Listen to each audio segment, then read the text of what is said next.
El titular, pero completa la historia. Esto es el dato que faltaba en Hora Clave. 8:37, hay preocupación en la familia de Natalia Gallardo Parra, una joven chilena detenida hace más de una semana en medio de una redada a una discoteca en la ciudad de Colorado Springs, en Estados Unidos, y que, según afirman, no mantiene relación con ninguna banda criminal. Fue el 27 de abril cuando ella es arrestada. Hay imágenes, de hecho, de cómo la policía ingresa a esta discoteca y comienza a sacarlos a todos. No deja salir a prácticamente ninguno sin que pase por el control de la policía, y ahí entonces fue arrestada esta chilena junto con otros 100 migrantes indocumentados. Están tratando de ver de qué forma poder acceder al lugar donde está ella detenida, junto con otros 2 chilenos más. Hay 3 chilenos en rigor que en este momento están pasando por una situación compleja. Están esos indocumentados, eso es cierto, entraron de manera irregular aparentemente, pero los están relacionando con el Tren de Aragua, y eso, dice la familia, por ejemplo, al menos de Natalia Gallardo Parra, es una información inexistente. Cuando hace falta contexto, llamamos a los que saben. Un especialista nos ayuda a entender la noticia del día. Esto es El Experto Clave. Mañana, poco después del mediodía de nuestro país, debiésemos saber si la primera fumata del cónclave en el Vaticano es blanca o negra, en una votación que, según los analistas, será más dividida que la que llevó a Francisco a convertirse en papa.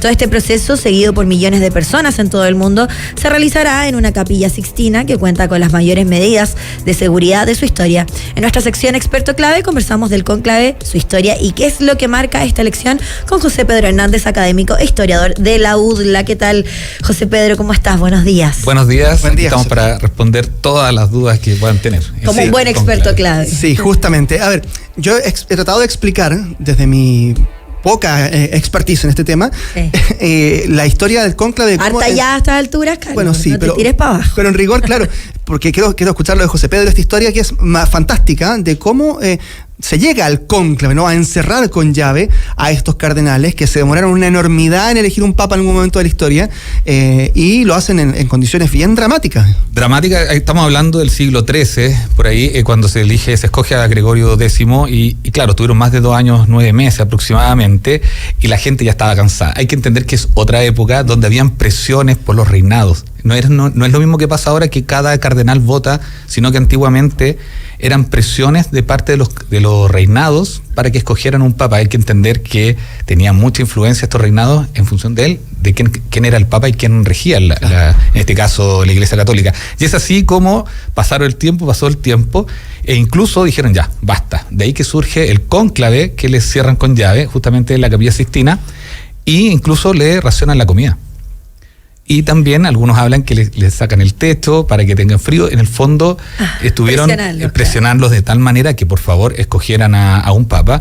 Y lo paradójico que este papa que escogieron va a durar muy poco. En el fondo, Gregorio X no va a estar más allá de menos de 10 años. Y eso va a ser también paradójico en tanto todo lo que se demoraron en escogerlo. Claro. Y de ahí surge el cónclave. Ahora, posteriormente, un siglo después, también se demoraron, pero es que habían guerras entre sí. Hay que entender también, posteriormente se va a producir el quiebre de la Iglesia Católica con las iglesias cristianas. Cisma, claro. Y hablamos, el cisma, y hablamos de una iglesia totalmente distinta a la actualidad.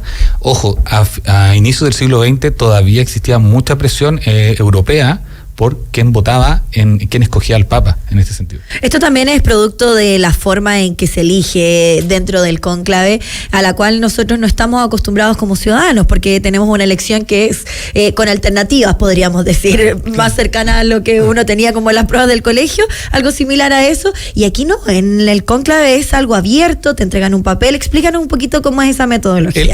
Efectivamente, bueno, ha cambiado mucho a como era antes. Hay que entender que, no sé si ustedes se dieron cuenta que antiguamente, evidentemente, los medios de viaje, transporte, no son como ahora. Por eso eran 20 días. Claro. Para que llegaran a los cardenales que pudiesen votar. No, ahora llegaron de inmediato para la despedida del Papa. Hay algunos que se tomaron el bar ahí en un frigobar del hotel. Lo vaciaron y total. Pensaron que era gratis. Era gratis.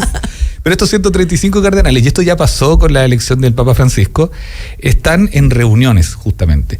Es importante, hay que decir algo. Yo recién hablaba de cómo Europa era tan fuerte, y siempre, todavía, los cardenales europeos son mayoría. Algunos hablan también de los cardenales norteamericanos.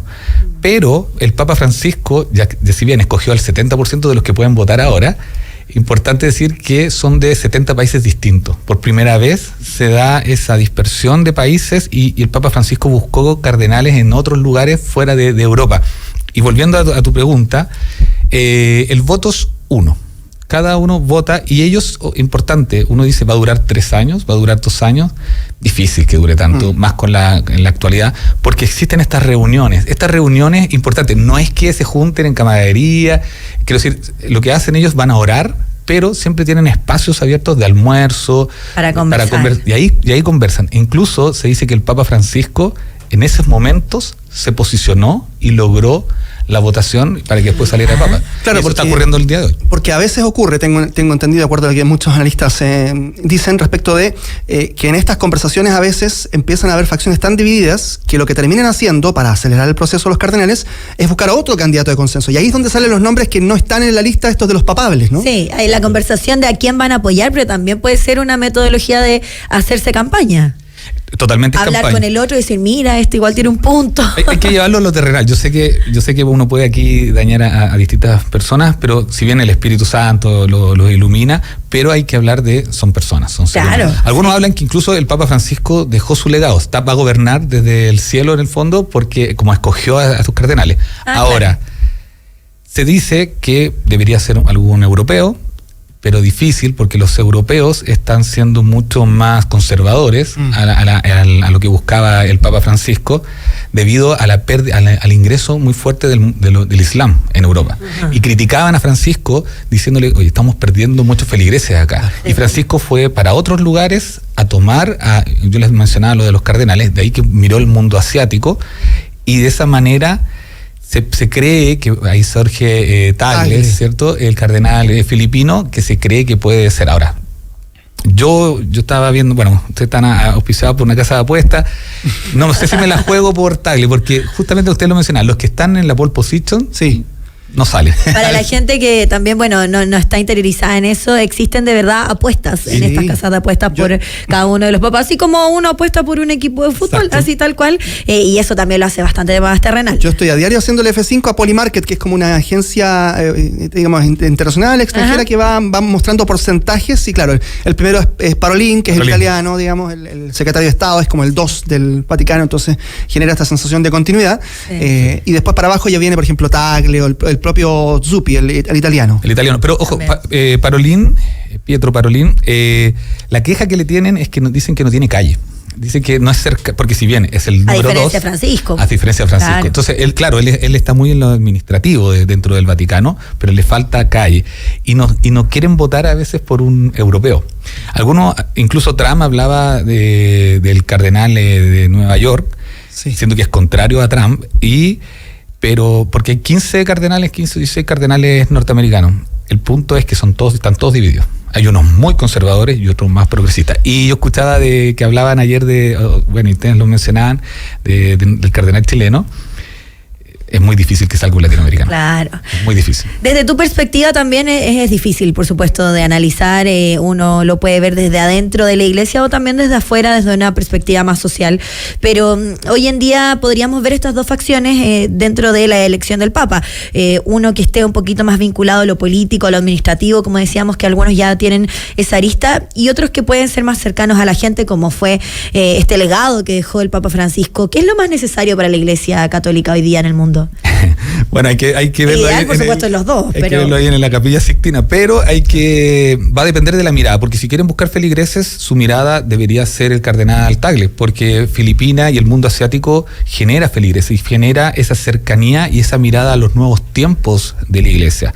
Ahora, quieren colocar una iglesia menos relativista, ir a sus orígenes, debería ser más conservador. Es raro, eso sí, que si el Papa Francisco escogió sus cardenales, se den vuelta la chaqueta en el fondo. Claro. Es muy raro. Ahora, son seres humanos y puede ocurrir. Pero hay una tendencia en el fondo. Hay una tendencia, y es por eso que el cónclave es tan misterioso, porque primero hay que decir que las tecnologías tienen también protección de redes sociales, no pueden estar todo protegido. Incluso se les hizo una amenaza a los cardenales, una advertencia. Una advertencia, sí, perdón.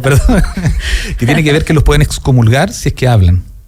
Sí, la historia... En realidad es una amenaza, sí. Porque ellos, si bien ellos tienen tránsito, por ejemplo, ahora están, antes de comenzar mañana se hace una sola votación, claro, en la tarde, a las 4 de la tarde. Y ellos antes rezan en la Basílica de San Pedro y de ahí se trasladan a la Capilla Sixtina. Y en ese traslado no pueden hablar con nadie del exterior.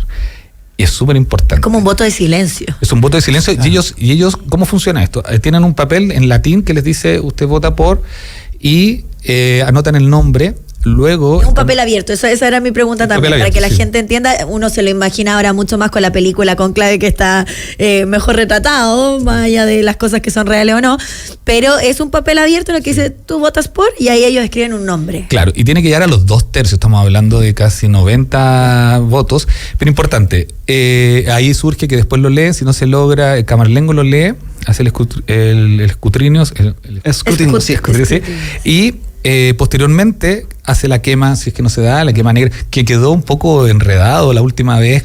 Salió un poquito de humo gris, después salió blanco. Sí, confuso para los que están ahí. Pero tienen son hasta 13 o 14 votaciones y ahí pueden hacer un pare, tienen que hacer un pare para que digan una jornada de reflexión. Ya. Que esa jornada de reflexión rezan evidentemente, oran, pero también hay un poco de lobby. Posteriormente, cada 7 votaciones pueden volver a parar, pero hasta la número 33, 34. ¿Y qué pasa ahí? Ya. ¿Cuáles son los 2 más votados? Esto ha cambiado obviamente para no llegar a los 2 años, claro, 9. Y ahí quedan los 2 más votados, pero se busca ese consenso. No puede igualmente tiene que ser 2/3. No puede ser diferente. Pero ya acotan la lista de, sí, no sé, 10, 12 a estas 2 personas. Digamos. A estas 2 personas. Lo complejo de ahora, que como son muchos nuevos, y yo les comentaba hace poquito, el 70%, era que no se conocen. Ahí está el tema, y no existen esas presiones de antes, y muchos de los nuevos tienen una mirada muy resistente a los europeos. Y siempre han dominado. No es menor, porque no conocerse personalmente, y difícil aquí también que lo hagan en este escaso tiempo, 70 personas, no es menor, también hace que la politiquería, como se le dice, finalmente prevalezca, y al final exista una recomendación por parte de otro que lo conoce, que es más amigo, que es más cercano, que me dijeron que, así tal cual como lo vemos en otro tipo de elecciones, digamos. Tal cual. Pero lo hace hermético justamente, que no existe un listado, y eso lo hace hermético. Ahora, yo no creo que dure tanto tampoco. Ya. Porque como llegan antes, entonces estos días se están conociendo, estos días. Y ya han estado conversando. Sí, claro. Sí. ¿Y con Francisco cuánto tiempo fue? ¿2 días? Fueron 2 días, fueron 4 o 5 votaciones. Es la quinta votación en la que sale. ¿Y por día cuántas fumatas son? Son 2. Son 4. Son 4. 2 en la mañana y 2 de la tarde. Lo que pasa es que mañana van a tener parte con una sola votación. Es como para ir soltando un poco el puntapié inicial. Va a ir cachando la onda en buen chileno, digamos. Y dicen que después, cuando salen de las votaciones, van muchos de los cardenales a inspirarse de las distintas obras de arte que están en la Capilla Sixtina. Sí, recorren y se inspiran. Bueno, muchas hablan del infierno o del cielo. Pero entonces, un deleite igual. Totalmente. ¿Habrá alguna relacionada con Chomalí de alguna forma para que se inspiren? ¿Alcanzamos a involucrar alguna ahí para ver si funciona? Estamos conversando con José Pedro Hernández, académico e historiador de la UDLA, acerca del cónclave que comienza mañana. Claro, esa votación única, nosotros debiésemos conocerla a eso de la 1 de la tarde aproximadamente. Nosotros tenemos una diferencia. Ellos parten a las 4 de la tarde, sí, más o menos como a la 1 de la tarde. Es difícil que salga. No creo que. A la primera. La primera no, pero sí, yo creo que debería ser parecido a lo de Francisco, o no va a pasar por lo menos no creo que lleguemos a las 34. Claro. Si sucede eso, es que de verdad hay un quiebre dentro de las miradas. Claro, ese es otro punto. El mensaje que entrega la Iglesia de su división también eventualmente es súper potente, si es que se llegan a demorar mucho, me imagino. Ahora, José Pedro, tú mencionabas las medidas de seguridad. Este es el cónclave por lejos con mayores medidas de seguridad, porque el contexto obliga también a requerir tecnología, los drones, qué sé yo, las señales, no solo de telefónica, sino también de internet. Hoy día son mucho más invasivas que hace algunos años, cuando fue elegido Francisco en 2013, o incluso antes el 2005. Entonces, eso me imagino también que marca una diferencia, y cuánto el Vaticano tuvo que actualizarse. Bueno, el Vaticano, efectivamente, hay que entender que existe la Guardia Suiza. Y la Guardia Suiza es quien protege al Vaticano. ¿Y por qué surge la Guardia Suiza? Tiene que ver justamente porque Suiza era un país, siempre ha sido una cultura muy neutral dentro de Europa, y en la época 1400, 1500, les van a enviar tropas para cuidar al Papa. Y eso va a quedar como tradición. Esa es la policía interna del Vaticano y que protege el interior. Pero afuera está la policía italiana, Carabinieri y todo. Y efectivamente hay que entender que el Papa es una figura transversal mundial, de ahí la importancia de quienes fueron también al funeral del Papa Francisco, y no es cualquier elección. Y eso lo hace muy importante. Hay que entender que la Iglesia Católica es muy relevante e importante en muchas decisiones. Quizás nosotros, que estamos en un proceso como país muy parecido a lo que es Uruguay en la actualidad, somos un país con más secularizado, que se dice, siendo que igual tenemos mucha influencia cristiana y católica. La Iglesia Católica tiene mucha influencia en muchos aspectos de la vida, queramos o no. Entonces, por eso toma tanta relevancia y porque es uno de los pocos reinados que sí tiene opinión, que sí tiene relevancia. Yo lo llevo a lo terrenal, no creo que alguien me diga lo divino, pero efectivamente es un reinado y tiene mucho poder. Entonces, de ahí la importancia. De todas maneras, y esa es la importancia que también dejó este legado del Papa Francisco, que él era muy opinante y que, bueno, también se nos hacía un poco más fácil al escucharlo en español, en un español latino, mucho más cercano. Y bueno, todos estos detalles como el lenguaje, de dónde viene este Papa, sus características incluso físicas también pueden darnos ahí señales de lo que sería una nueva era. Todos los resguardos también, como decía Carlos, en el momento que se anuncia Habemus Papa, un momento histórico siempre, porque sabemos que los atentados contra cualquier papa siempre han existido. Entonces es un muy buen momento también para esta figura que se muestra, pero es el momento más complicado también para toda la seguridad que hay alrededor de ese papa. Totalmente, y hay que decir algo, cuando una vez lo escogen, a viva voz, le preguntan al cardenal si quiere ser papa. Él puede decir, sabes que yo no quiero ser papa. Pero no ha habido ninguno prácticamente que haya dicho que no. Porque se siente que es como una señal que ya está divina. Un poco más, ya se sabe un poco. Entonces empiezan a tantear un poco. Pero puede decir que no, en una de esas dice que imagínate. Y lo otro que es muy curioso es que el cardenal que es ungido papa no vuelve nunca más, o sea, vuelve si es que vuelve como papa en una gira, pero él se queda en el Vaticano y no volvió a su país, le pasó a Bergoglio, nunca más volvió a Argentina desde el momento en que él salió de Argentina siendo cardenal. Entiendo yo que no habrá dejado su vida completa en Argentina y tuvo que traerse después todo al Vaticano. Todo, efectivamente. Bueno, dentro de las curiosidades es que hay diferentes tipos de trajes, porque son evidentemente de 135 cardenales, deben tener distintas tallas. Claro. Un poco el proceso lo escogen, le sacan las medidas. El cardenal va a un salón de lágrimas.